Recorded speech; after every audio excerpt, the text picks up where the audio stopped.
Welcome to the April edition of the Perth Azzurri podcast. Great to have you with us, no matter where you are listening.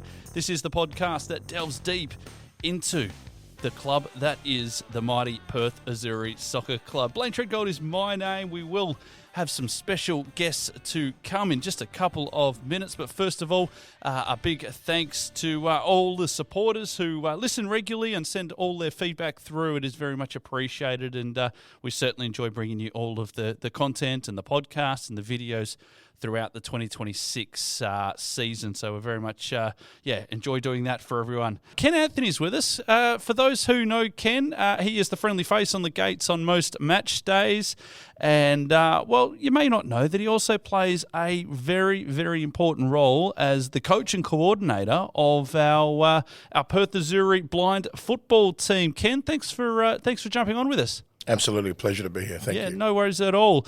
Sitting alongside Ken, this man, he needs no introduction to most. You'll hear him coming before you see him. Salih Öztas with us. He is one of the star players here at the Perth Azzurri. He has made an all-star team for the state. And, he's a pretty keen Azzurri supporter. You might see him on the fence on some match days as well. Salih, welcome. Thank you. Well, thank you to have me here, Blayne. Yeah, no worries at all, mate. Thanks for making a little bit of time.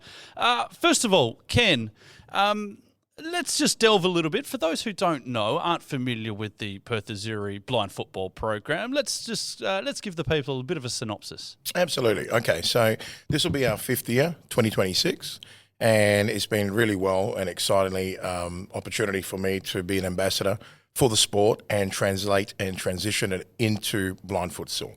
So for me coming in and helping the team find their peak and their niche has been really rewarding. Probably the best coaching I've done in my 30-year history with the club as a coach, on and off. Really just trying to translate and learn a new language, understanding the players, how they move, how they think, and develop the skills from the base level, give them the foundation they need. They're tremendous athletes with such raw talent. Shaping and designing and being part of it has been a growth experience just like anything else. It's unimaginable. Take us back. What was the spark that got yourself, but more importantly, the journey of Perth Azzurri's blind futsal team? Yeah. What sparked all that?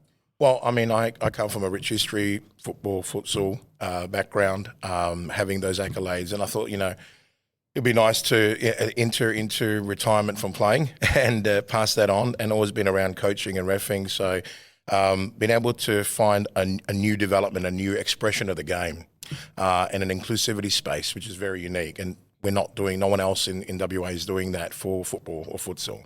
So this was groundbreaking opportunity for me. So the spark and the interest, the drive was really to let people who have never played the sport taste the passion and be infected with the fever of everything that we do and what we take for granted, but in a very unique space, in a very challenging way. So that's what really got me interested. I was very keen to say, hey, let's reinterpret this in a new colour. Going from, I guess, coaching able-bodied with not too much to care about in life often, they come and they have a bit of fun and they walk away and everything else, to maybe entering that space where there is those challenges, visually communicative and everything else like that. How did you find that transition? Yeah, I really had to think twice about how I would think and how I would say things. So you have to take that pause and that consideration. And really, it was really thrown in the deep end, and there was no foundational booklet that says this is how you do it. So for me, I adapted my personal experience in Tai Chi, working with other disabilities, and I translated that into a different way to say, right, if I can't think and see, but I can think and hear, let's see how the people that need to work in this space all day long live and move. And then using their base skill sets, I had to then reconsider what I would say and how I would teach it. So when you're working with able body, you can say, right, look at me. And that's a direct instruction. With the blind futsal, it's a different communication, and you have to say, right, come stand behind me. You need to touch my shoulders. You need to walk with me. You need to feel how I move.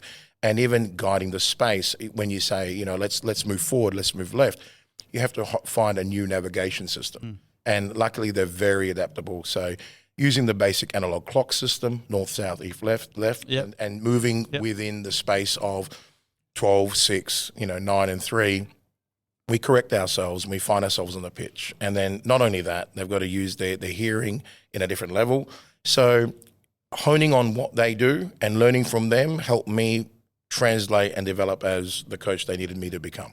Was there any special training or exercises or things that you did to kind of enhance that and really gain that perspective? Sure. I did a lot of research and I looked at what the other international clubs were doing and nationally for their teams at the Paralympic level, and then worked backwards and said, right, so that's what they're doing with elite athletes who have been doing this for a long time. How do I simplify the process and make it very, easy to access and gain these new skill sets? So it all started with, how do you walk as a soccer player? Well, things that we take for granted: move sideways, transition, turn, make a change when you run. I mean, when the players started, they were all very linear. So we started in that sense. Let's go with what you're familiar with and then expand. So from walking and running in lines, we moved to diagonals, and then we moved to sideways and backwards and changing, and all done again by touch. If you can touch, you can follow, with a lot of rhythm and dancing movements to get us where we need to be. So yeah, that's how we got there. You've had plenty of support. You've had some sponsors jump on board. How crucial has that support been from not only Perth Azzurri but the wider community? You're involved with Blind Sports WA as well and had a bit of support from them. How important is that? Oh, it's crucial. APM have been with us from the beginning, and we're so grateful to have them on board and ongoing capacity. That really helps us put it all together. And not just that, but be an ambassador, go out to schools, represent not just the forefront and the groundbreaking movement of Azzurri's thinking to say, right, let's open a space for this. But also to say, right, there are other people out there that can play football in a different way and make it challenging. And it's great because when we've done these mixed games or exhibitions, people have come in and learnt a lot from it, more than they realise that they're expecting. Once you get over the fear factor, which is, you're losing your main sense of who you are, and it's in a sense of identity and a way we interact with the world, we then have to dig deep and find a real sense of well-being. And it's very hard when you lose your eyesight very quickly. So that's what's really it's done. So the support from Azzurri has been amazing in the sense that we've got a space, we've got a club, we've got an entity, and we're not just people kicking a ball on a Sunday. We're representing the Guernsey like every other player. We're one of the main senior teams. We're on the club logo. We're part of the pitch. And if you jump on the website and you go there and you have a look, you'll see Salih's face there. He's our representative. He's our star striker. So that makes me proud to say that I've got able-bodied people who are doing it hard in a more challenging way. How rewarding has it been to open up not only this space, but the pathways are growing as well for elite representation? We'll talk about Salih's experiences with that shortly, but it seems to be an ever-growing kind of pathway, if you like. 100%. Look, I mean, the high echelon of this is that these players have 2032 to look forward to. So that's Brisbane Paralympics. So we've got an Australian team, and there's pathways to get into that for those that want to take it serious. We have a very strong development in the team. We started off with 5 or 6 players. We've grown it to a roster of about 14. We're hoping to grow even more this season. We'd love the youth to get involved and come. And even if you are capable or have fully sighted skills, you can put the mask on, the blindfold, and you can become a B1 player. It's that simple. And if you want that challenge and you want that recognition, you can still be part of it. And that's what we want to have. This is where we want to go with it. That's the high level. Otherwise, it's a great community, people that want to just, play sport all year round. The guys, the athletes themselves don't stop playing all types of sport, but when it comes to soccer, they're set ready to go for action. You mentioned B1 there, and it's something that we've gone through previously, but obviously there's categorisations to the players and how they play, and there's a few changes once you're out there, isn't there? I mean, just take us a little bit behind the scenes of some of the equipment and some of the processes. Yeah, look, I mean, to play at the, international level and represent Olympically in the Paralympics, the concept is that you need to be fully blindfolded and have no sight. The only person that has sight is the goalkeeper, and then you have 3 coaches. The main coach, which sits in the centre and can only coach in the central part of the third of the pitch. You have a supporting coach on the background that helps, the the goalkeeper and helps the defenders, and then another coach was on the attacking end to make sounds for the players to horizont themselves and navigate towards and use the ball. The ball is a bell inside, and obviously when you're fully without any sight, you rely heavily on that sound. That's a B1 level. B2, again, conditional. They can have partial sight, so they play a modified version of the game. And, of course, we try to integrate that in our training sessions so we give the best of both worlds, but for inclusivity. But at the end of the day, at the highest level, it's complete B1, complete blackout. There's no cheating allowed. What are some of the goals and ambitions of the Perth Azzurri program in 2026 and beyond? Oh, look, we'd love to put more exhibitions on. I have mentioned, in passing, hopefully there's a game coming up there with Juve and Inter and AC. We'd love to be out there on the pitch representing Azzurri and say, look, what an amazing club. We're on the forefront of things. We're on the bleeding edge of technology and adversity, and we want to represent that huge jump and leap into the community. We're doing something no one else is. Why we should be shouting it from the rooftops. And that's one platform. The other thing is to do more incursions, go out to schools, get more youth involved, and provide a safe haven for them to say, right, you don't need to sit on the sidelines.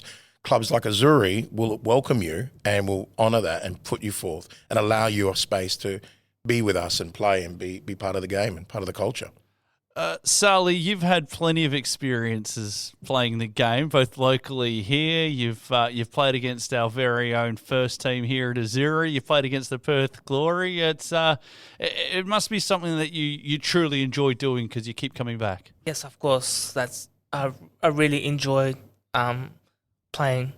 I mean, it must be great to be able to walk away and say you've beaten the Perth Glory. Of course. What was that like, mate? Take us behind the scenes there. Good feeling to beat the A-League. Don't be modest, Salih. Tell them how good you felt when you I felt really great. I felt really great, bro. No, he's being very modest. We dominated that game. We dominated that game, yeah. I had to come out of retirement and jump on the pitch, and even with my help and fully without a blindfold helping the Glory players, they went down quite smashingly, about 3 goals in about 15 minutes. And at the end of the day, the goalkeeper's fully sighted, so they got no excuses. Isn't that right, Salih? Yes, that's right. Yes, Ken. Now, Ken refers to you as the star striker, Salih. Yes. Is that right, or is he blowing up your tyres a little bit? No, he's right. I am the star striker. I mean, what does it mean to be involved in this team for you? I really love being involved, playing blind soccer or blind futsal. Yep. Yes. And what kind of what does it make you feel when you're out there on the pitch? Makes me I like it. I really like it, and I enjoy it. Tell me a little bit more about your experiences playing blind futsal, because you don't only just play here, but you've represented Western Australia. I understand it, Salih. Take us a little bit, how that all came about. Yes. Where do I start? I'll help you out, Salih. I know you're a bit humble sometimes, but we played a few different games, and as the sole team in the NPL, we default the WA State Futsal team. So it was only fair that we got to play against the WA Futsal All-Star players. Sure. Some of these players are actually representing Australia level. They're amazing players, and credit to them. They came on, they put the blindfolds on, and they were partial blindfolds. They're not fully, so still a B2 level. And our players were, again, some fully blindfolded, some not.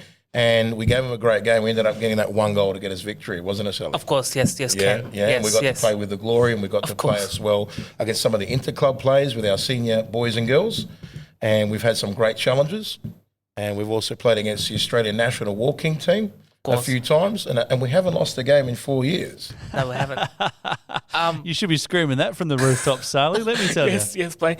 I want any teams out there to really good teams, or to come and give us a challenge. Give you a challenge, and willing to wear the eye shades. If there's a team that you could play against anywhere in the world, who would it be?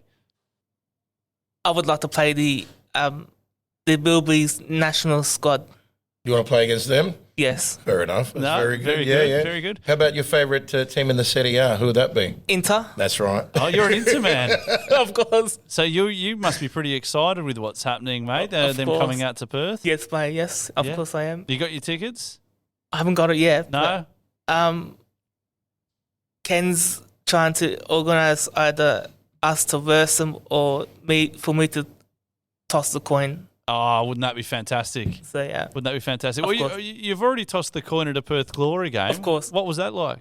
That was really great experience to jump on the big pitch, where the A-League and international tournaments being held.